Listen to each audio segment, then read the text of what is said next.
Bienvenue au Worship, voilà, donc Géonef en français ou terre vaisseau, Earth, terre vaisseau, si on traduit littéralement, c'est une maison qui est semi-enterrée. Donc là on va rentrer dans la maison, vous allez découvrir un petit peu tout ça, là c'est l'extérieur, vous voyez un peu de loin la phytoépuration, mais on pourra retourner plus précisément tout à l'heure. En bas le potager, parce qu'évidemment l'intérêt... Une des ambitions quand on habite dans une maison comme ça, c'est évidemment de tendre vers la résilience alimentaire, parce que l'autonomie, elle n'est pas uniquement quant au système énergétique, mais il faut aussi sortir de la dépendance à l'achat alimentaire traditionnel, et ça passe par bosser un potager. Voilà. Ce que je peux vous dire en étant d'extérieur ici, c'est que vous voyez que son apparat est assez unique, puisque c'est une maison de plein pied, ça fait un peu maison hobbit comme ça. Là, quand on va rentrer dans la maison, il faut comprendre qu'on est à 3 mètres sous le sol. La rue, elle est là. Ça vous paraît pas énorme, mais mine de rien, on est quasiment à 3 mètres sous sol.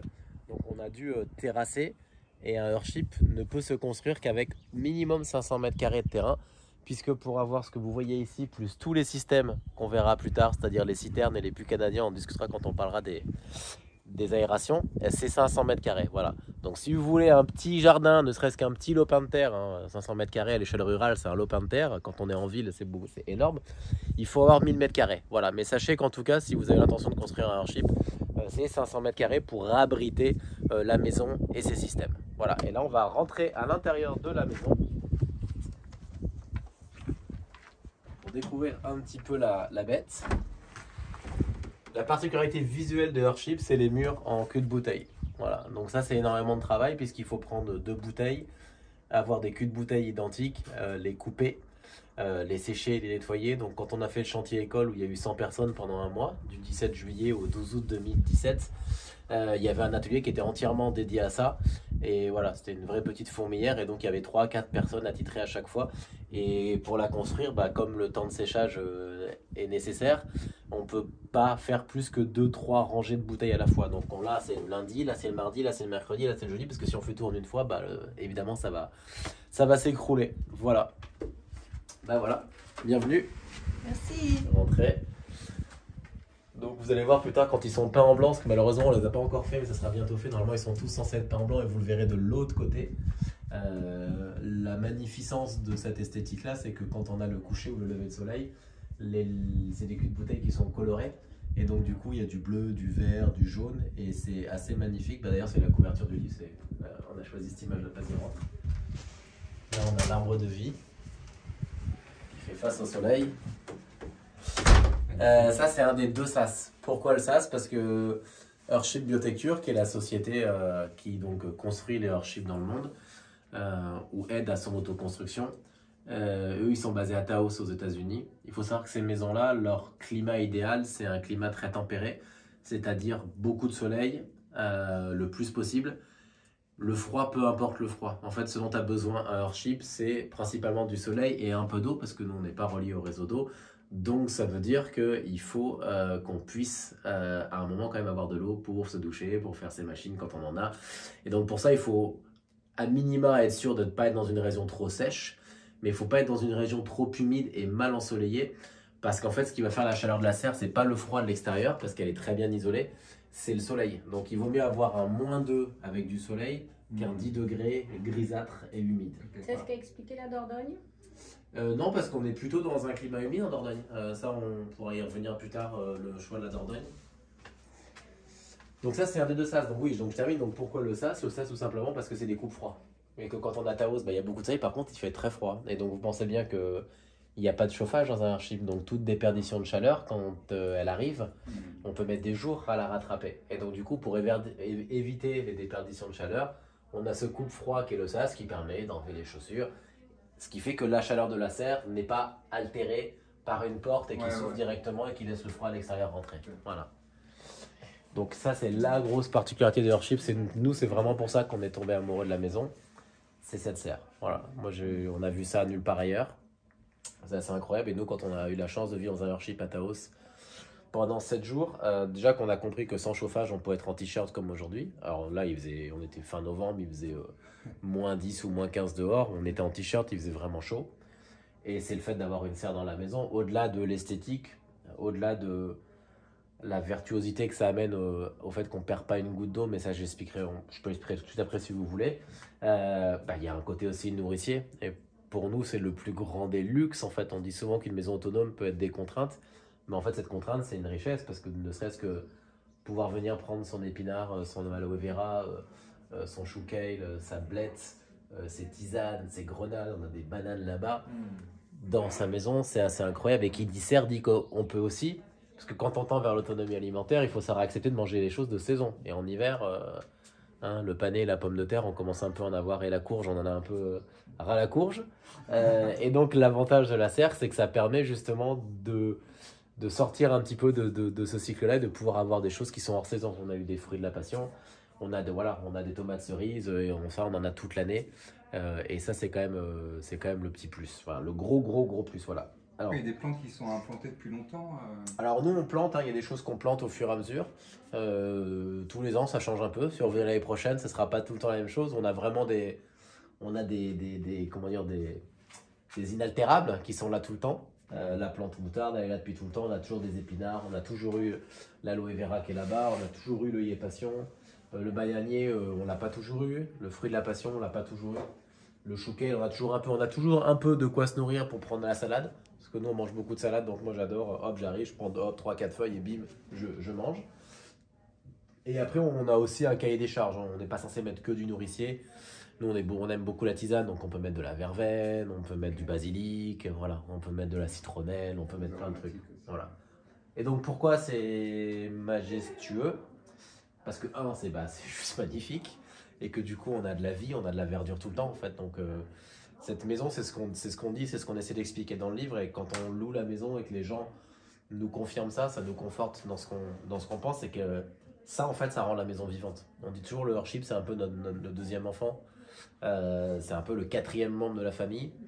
Parce que cette maison, elle non seulement elle a besoin d'être entretenue, donc elle est vivante parce qu'elle vit avec toi. Et vous allez comprendre quand je vais expliquer l'eau pourquoi elle a besoin d'être entretenue.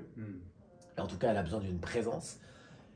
Et c'est comme s'il y avait une présence. Il y a un truc énergétique qui fait que nous, on n'a pas du tout pensé la maison... c'est Noël. On n'a pas du tout pensé la maison en mode...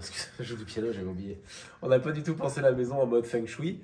Mais il y a quelque chose qui fait qu'entre le verre, le bois, le vivant, le végétal...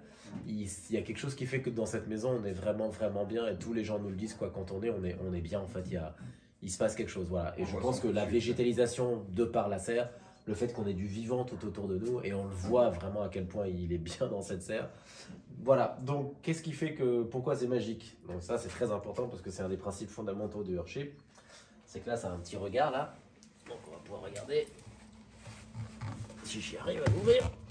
Pardon, excuse-moi Coco. Là, vous allez voir, normalement, vous allez voir de l'eau, regarde. Ah oui. Tu le vois, ok. Oui, à 30-40 cm à peine. Voilà. Et en fait, on voit de l'eau parce que cette serre, elle est abondée en eau de manière permanente par une mare. Donc on n'a pas besoin de venir l'arroser à la main. En fait, quand on l'a construit, on a construit une mare artificielle qui est en dessous, EPDM, sable, petit caillou, gros caillou, et par effet en fait de capillarité, l'eau circule avec une pompe de circulation qui est là, parce que l'eau stagnante, ça sera mauvais. Donc l'eau circule en permanence, et en fait c'est nos eaux grises. Donc si là, je vais dans la salle de bain, et là du coup de fait vous rentrez dans la chambre, tout ça là, ça part là. Donc là, toute l'eau que je suis en train de débiter, qui vient directement des citernes, part dans la serre. Ok. Donc là, je suis en train d'arroser. Je prends ma douche, j'arrose. Je fais un lave-vaisselle, j'arrose. Je fais un lave-linge, j'arrose. Voilà. Là, c'est un premier filtre derrière la porte. Exactement. Ça, c'est le premier filtre justement pour les eaux grises, pour éviter que dans la serre, regarde. Là, il faut le nettoyer pour éviter que dans la serre arrivent les poils, voilà. Donc ça, c'est un premier filtre. Bon, visuellement, c'est dégueulasse, mais là, c'est toutes les crasses pour pas que ça aille dans la serre. Pour vraiment qu'il n'y ait que de l'eau qui aille dans la serre. Voilà. Et une fois que ça s'est filtré, là, l'eau qu'il y a eu là, c'est parti dans la serre. Donc, tu as premier niveau de phyto et deuxième niveau Exactement. Et donc, la serre, elle fait son taf, puisqu'elle est pleine de plantes. Donc, les plantes, elles font leur taf. bah, elle filtre, elle nettoie. L'eau nettoyée sert d'approvisionnement pour les eaux noires. Donc les eaux noires dans un Earthship, c'est les toilettes et l'évier de la salle de bain, parce qu'il y a les huiles. L'évier de la cuisine, pardon, parce qu'il y a les huiles. Ce qui veut donc dire que ça tombe du ciel, ça arrive sur le toit, ça va dans la gouttière, ça va dans la citerne. De la citerne, il y a des systèmes de plomberie avec filtre potable et filtre non potable. De la citerne, ça va directement soit la douche, soit le lave-vaisselle, soit le lave-linge, soit la salle de bain. Cette eau-là, qui est donc eau grise, vient arroser ici. Ok ? Les plantes sont nettoyées. Ce qui veut donc dire que si je retourne là et que je fais ça, cette eau-là, c'est celle-là filtrée par les plantes. Attends. L'eau grise est nettoyée par les plantes. L'eau nettoyée par les plantes devient source d'approvisionnement pour les eaux noires. C'est un circuit fermé. C'est un circuit fermé, exactement. Donc là, la chasse que j'ai tirée, les 8 litres d'eau qu'un kidam dépense, c'est les 8 litres d'eau qui, auparavant, étaient les litres des eaux grises nettoyées par les plantes. Et les eaux noires partent dans la phyto que je vous ai montré au tout début de la vidéo. Et là, ça part dans la phyto extérieure. Donc voilà, et donc ça c'est très très important parce qu'il n'y a pas une goutte de pluie qui est perdue. Et pourquoi c'est important? Parce que quand je disais que cette maison elle a besoin d'être habitée, c'est qu'en été, quand il fait très chaud dans la serre, comme vous l'avez vu, il y a la particularité, c'est que la serre elle est isolée des pièces. Donc là on ouvre pour faire rentrer la chaleur, ça je vous expliquerai après le jeu. Mais évidemment quand vous partez, si vous partez à moi, vous fermez les portes. Donc ça veut dire que la serre, il va faire très chaud, puisque les aérations là ne seront pas ouvertes, ok? Et donc automatiquement, qui dit chaud, dit j'ai soif. Donc les plantes vont prendre beaucoup de l'eau. Mais s'il n'y a personne pour mettre l'eau dans la mare, bah en fait au bout de 2 semaines, il n'y aura plus d'eau dans la mare. Et donc en fait, tes plantes, elles vont commencer à faner et à mourir, parce qu'il n'y aura pas d'eau. Donc nous, ça nous arrive des fois quand en été, la maison elle n'est pas louée à l'époque où elle n'était pas souvent louée, de demander à nos voisins de venir et de faire semblant de prendre une douche. Voilà, donc en fait, pareil, quand on parle de contraintes, cette autonomie-là, c'est une cohabitation mais en fait. non, mais c'est un luxe de fou, parce qu'en fait, moi j'ai intérêt en été à prendre des longues douches. Parce qu'en fait, on a tellement de réserves d'eau, et comme on est en Dordogne, il pleut beaucoup, donc on n'est jamais short en eau. Donc tu seras à Marseille ou à Fort-Calquier, je te dirais, bon, vas-y quand même mollo, parce que tu peux avoir 5-6 mois de sécheresse. Nous, ça n'arrivera pas. Donc on a toujours beaucoup d'eau dans les citernes. Et donc en fait, nous, l'été, on a intérêt à prendre des douches très longues. Là où on dit aux Français moyens, l'été, de surtout pas prendre une douche longue. Toi, tu arroses en même temps. Voilà, parce que moi, j'arrose en même temps. Voilà, et ça, c'est assez génial. Et ça, c'est un énorme confort. Qu'est-ce que tu utilises comme produit? Ah bah, du coup, alors il y a 2 stratégies. Je vous raconte une petite anecdote. Bah, les produits qu'on utilise, nous, évidemment, c'est principalement des savons qu'on achète ultra bio. Et après, tous les produits de lessive, c'est principalement des choses qu'on fait nous. Voilà. Donc, produits de vaisselle, c'est des choses qu'on fait. Produits de lave-linge, c'est des produits qu'on fait. On fait un mix entre des choses qu'on fait et des choses qu'on achète au magasin de vrac et qui sont hyper, en gros, qui sont ce qu'on fait nous, sauf qu'ils arrivent à les faire en solide. Nous, on n'y arrive pas encore et ça marche mieux quand c'est eux qui le font. Voilà. En tout cas, effectivement, quand on a ça, ça veut dire que tes eaux grises, ce que tu mets dans tes eaux grises doit être le plus biologique possible et le moins usant pour la plante. Après, Earthship Biotecture te dira, Michael Reynolds qui a inventé ce concept, te dira, tu peux mettre si je cite pas de marque, mais tu peux mettre en gros une marque de savon industriel et ça passera, les plantes elles feront leur taf, il n'y a pas de souci. Nous, ce qu'on a remarqué, c'est qu'une fois on a loué la maison, et ici c'est divisé en 2 bacs, vous voyez, il y a cette partie-là.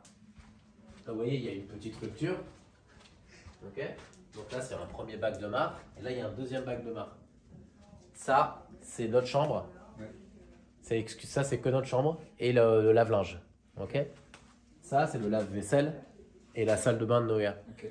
Et on avait remarqué en fait en rentrant que les plantes, elles faisaient vraiment la tronche. On a l'impression qu'elles étaient en train de mourir. On était partis 5 jours. Hein. Et en fait, on s'est aperçu qu'il a suffi que les gens qui utilisaient la salle de bain ici ne faisaient pas attention aux produits. On a beau leur dire et viennent avec, pour pas citer de marque, un savon de pas très bonne qualité, on va dire pour les plantes en tout cas, voilà, avec des produits pas top. Et en fait, les plantes, elles sont tellement pas habituées que juste 3-4 jours de douche avec ce savon-là, elles ont fait la tronche et elles ont commencé à péricliter. Et nous, on est revenus, on a repris nos bonnes habitudes. Et au bout de 4-5 jours, elles reprenaient vie. Et là, vous voyez, elles sont en pleine forme, quoi. Donc, voilà. Bon, en tout cas, ça, c'est ce qu'il faut aussi. Ça fait partie des choses qu'il faut comprendre quand on vit dans cette maison-là. Voilà. Après, ce que je peux vous montrer pendant que je suis ici, c'est donc les aérations. Yes. Là, dans un esprit très low-tech, c'est un peu le système du bateau. Donc, on a des cordes, il y a des poids en haut. Des contrepoids. Donc, du coup, on vient rentrer les cordes ici. On fait un peu les muscles. On fait. Donc, quand il pleut, quand il fait froid, évidemment, il faut emmagasiner la chaleur dans la serre. Parce qu'en hiver, le but du jeu, nous, ce qu'on veut en hiver, c'est qu'il fasse chaud dans la serre. Parce que s'il fait chaud dans la serre, on va aérer les portes, comme ici. Et toute la chaleur va rentrer dans les pièces. En hiver, c'est l'inverse. En hiver, on ouvre. Petit moussaillon. Et on isole au maximum en fermant pour protéger les pièces de la chaleur de la serre. En été, tu dis. Et là, on en arrive donc au fameux puits canadien, mais on voit Et plus. en été. En été, tu disais en hiver. Ah, en été, pardon. Non, en été, excuse-moi. En été, c'est l'inverse. En été, on doit garder le froid. Donc, le puits canadien que je vais vous montrer de la chambre Noéa qui va faire rentrer de l'eau, de l'air en permanence à 14 degrés, il faut qu'il reste dans les pièces. Donc, ça veut dire qu'on ferme ça, on ferme ça, et ça peut rester ouvert. Il fera quand même chaud dans la serre malgré les aérations. Et l'hiver, c'est l'inverse. L'hiver, il faut vraiment, dès qu'il y a du soleil, il y a 2-3 heures de soleil, c'est une serre, donc ça chauffe très vite. Emmagasiner la chaleur dans la serre et faire pénétrer la chaleur de la serre dans les pièces. C'est clair. Voilà. Donc, c'est un Double double. vitrage. Voilà. Et le puits canadien, je vais vous le montrer ici.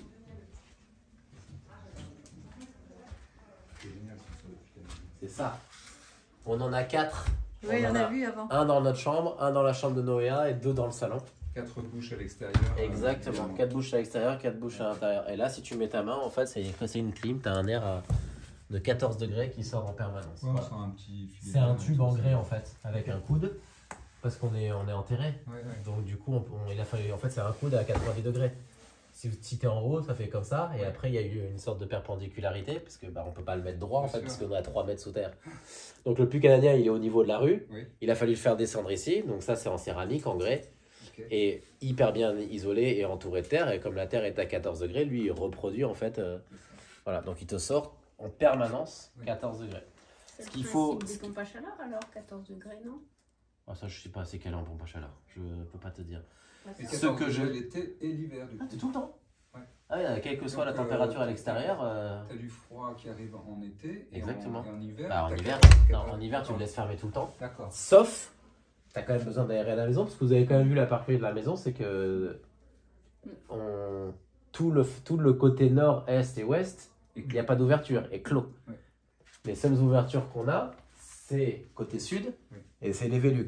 Et les 2 portes du sas ouest et du sas est. Ok. Ce qui veut donc dire qu'il faut quand même aérer la maison, parce que ça peut être humide, il y a une serre. Oui, puis le Donc renouvellement même de en l'air hiver, nécessaire. il faut toujours faire en sorte, pendant un quart d'heure, 20 minutes, Ok. d'aérer la maison. Voilà. C'est aussi pour ça qu'il faut vachement observer la météo. Parce que si tu sais que tu as vraiment 3 jours où il n'y a vraiment pas de soleil, Oui. bah limite, il vaut mieux être un peu humide et pas aéré. Parce que les 20 minutes où tu vas aérer, c'est 14 degrés qui vont entrer par 20 minutes, mais tu vas pas récupérer la fameuse déperdition de chaleur, tu vas pas la perdre, tu vas pas la récupérer parce que tu sais que pendant 3 jours, ouais, pas de chaleur va rentrer dans la serre. Bien sûr. Donc, faut bien comprendre quand tu vis dans une maison comme ça, nous on vit sans filet. Donc on doit vraiment, nous on a appris à ne pas s'ajuster parce que c'est un ajustement qui est rentré dans le quotidien, mais quand tu connais pas, il faut s'ajuster à ce que te donne la nature. Voilà. Et je trouve que le Earthship transforme la contrainte en une autre liberté et transforme la contrainte en un confort une fois qu'on y est habitué. Et c'est pour moi la plus grande beauté de cette maison, c'est que souvent les maisons autonomes, on a l'impression que ça va être compliqué parce que il faut changer ses usages et comportements. Une des autres particularités de la maison qui est la particularité des Earthship, elles sont connues principalement pour 2 choses. Au départ, elles ont été connues parce qu'elles ont été estampillées à tort. Les maisons poubelles, les maisons construites à base de déchets. La réalité, c'est que la maison elle est construite à 35% à base de matériaux recyclés et de déchets. Donc dire que c'est la maison des déchets, c'est faux. Mais elle a longtemps été perçue comme ça avant qu'elle se démocratise un tout petit peu. Alors je dis démocratiser avec des gros guillemets. Aujourd'hui, il y en a 2500 dans le monde. En France, on va bientôt être une petite quinzaine. Nous, construites par Earthship Biotecture, Dans ce format-là, il y en a 2 en France, donc la démocratisation, elle est entre très très très très gros guillemets. En tout cas, ça a souvent été, la chose pour laquelle les Airchips sont connus, c'est que les fondations sont en pneus. Et là, du coup, je vous amène voir ça. Et là, comme tu peux voir, regarde, on voit les pneus apparents là. Et donc, c'est 800 pneus. Il faut savoir que pour construire cette maison, il a fallu 800 pneus, il a fallu 7000 bouteilles de verre et il a fallu 3500 canettes. Donc, c'est toujours ça qui n'est pas parti dans une usine de recyclage, qui, quand c'est pas bien valorisé ou bien recyclé, en l'occurrence, nous en France, c'est plutôt des choses qui sont bien recyclées aujourd'hui, le verre, les canettes et les pneus. Mais c'est toujours énergivore en fait, ça fonctionne quand même à l'énergie, une usine, donc c'est toujours mieux d'utiliser. Alors il y a beaucoup de questions sur les pneus, est-ce que c'est nocif, est-ce que c'est toxique? Il faut savoir que le pneu il est tassé, il respire absolument pas, il est tassé, surtassé, et derrière on l'a recouvert à la fois d'un renfort mi-béton et après d'une couche de chaux. Donc en fait nous avant de faire ça, Et l'intérieur? on s'est renseigné. L'intérieur c'est-à-dire? L'intérieur du pneu? Il est tassé. Rempli de terre. Rempli de terre. Ah oui, d'accord. Il est rempli de terre ou de D'accord. cailloux. En Donc, fait, la tous les terre cailloux du qu'on terrain, avait du quoi. terrassement, exactement, on a pris la terre autour et la terre qu'on avait décaissée dans les fameux 500 mètres de terrassement dont je vous ai parlé pour faire construire la maison. Voilà. Putain, Et il vaut ça, mieux c'est- être 3-4. Voilà, sur le exactement. chantier, Bah ouais, là on était 100 pour faire des pneus, donc ça allait vite. Ouais. Mais ouais, enfin 100, on était 50 parce qu'on Mais en alternait même entre temps, co. vous étiez combien? En même temps, on était jusqu'à 50 pour faire les pneus, puisqu'il y avait une alternative Donc entre. des tentes partout. Ah, on était 100, non, on était 100 sur le terrain. Bon, il y avait 20 personnes qui vivaient dans un village vacances que la communauté de communes nous avait prêté, à prix coûtant. Donc ça, on a quand même eu enfin, l'administration nous a beaucoup aidés. Et ensuite, il y avait des tentes, des camions, c'était un mini Woodstock en bas. Et il y avait une alternance entre les cours théoriques qui étaient dispensés au village à la salle des fêtes et les cours pratiques qui étaient donc de construire la maison. Donc c'est pour ça qu'on appelait ça un chantier école. Et donc il y a 100 personnes, soit 75 académiciens, donc des gens comme toi et moi, qui sont venus du monde entier pour construire la maison et tout en la construisant, apprendre à la construire en faisant et en apprenant par des cours un peu amphithéâtraux qui étaient dispensés par toutes les équipes d'Earthship, dont Michael Reynolds, qui est le créateur d'Earthship lui-même et qui est une sommité de l'éco-construction. Voilà. Et donc, mine de rien, bah oui, il faut quand même aller chercher 800 pneus, 7000, donc voilà. Donc, mais c'est les fondations même sont du pneu. Voilà. Et la dernière particularité, c'est la biomasse. Et ça, vu qu'il y a du monde dans le salon. Et mais juste pour les pneus, Ouais. vous les avez collectés au fur et à mesure du temps avant le chantier Oui. ou il y a un nombre? Non, il faut que quand le chantier ouais. commence, il faut qu'il y ait les 800 pneus, il faut qu'il y ait les 3000 Et canettes. ça, il faut qu'il y ait vous a pris combien de temps? C'est pour moi qui ai collecter géré tout ça nous a pris 3 mois. Pas plus, d'accord. D'accord. Ça nous a pris 3 mois, ouais. Enfin, le verre, ça va assez vite. Hein. Nous, on habitait dans le centre de Périgueux pendant 8 mois, on avait un appart, on était juste à côté de la place principale, donc je suis allé voir 4 restos, 2 boîtes de nuit, 3 bars. Je leur ai dit, est-ce que je peux tous les soirs à minuit venir récupérer votre verre? Par contre, ça veut dire que je pouvais pas dormir avant minuit. Tous les soirs à minuit, j'allais, j'avais un sac à dos, j'avais un gros sac, comme un backpack. Je mettais toutes mes bouteilles, j'entassais tout dans la cave, après je mettais tout dans la voiture, je faisais l'aller-retour, je déposais ça ici, je rentrais. Donc c'est quand même logistiquement, c'est compliqué. C'est bien que c'est pas tombé dans le confinement. Hein? C'est bien que c'est pas tombé dans Ah le bah confinement. là, on n'aurait pas été bien là. Ouais, donc du coup, en faisant ça, les pneus, en plus c'était une dimension particulière. Il faut qu'ils aient toutes la même épaisseur. Non, c'est pas ça, c'est que ouais. comme Earthship Biotecture est américain, ils ont l'habitude de travailler avec des pneus de voitures américaines, c'est-à-dire des SUV, des 4x4, et nous on a des plus petites voitures. Donc si vous connaissez un peu les pneus, nous c'est 165, 175, 185, et eux ils bossaient qu'à partir de 195. Donc c'est à peu près 30% des pneus français. Donc quand tu vas chez Point P ou chez Taki Pneus, ils t'ouvrent les containers, C'est ça, mais t'as... des pneus à 2 jours avant que le Non, recyclage passe, sauf que tu les prends pas tous. En fait, derrière les pneus, on a fait une tranchée, enfin 1 mètre, Oui. qu'on a recouvert de terre et isolé. Et donc du coup, derrière les pneus, en fait, il y a de la terre isolée. Ok, ouais. Et en L'air fait, isolé, ouais. voilà, et en fait, tout est fait pour que derrière les pneus, le fameux système entre ça, bon après il y a les citernes, hein, et après il y a les fameux tubes de puits canadiens, donc il y en a 4 si vous avez suivi, puisqu'on a 4 puits canadiens, donc 4 tubes. En fait, c'est pour créer la biomasse. La biomasse, c'est quelque chose d'assez simple, c'est qu'en gros, la chaleur de la terre rétrocède. Donc là, c'est accaparé et après, c'est rétrocédé.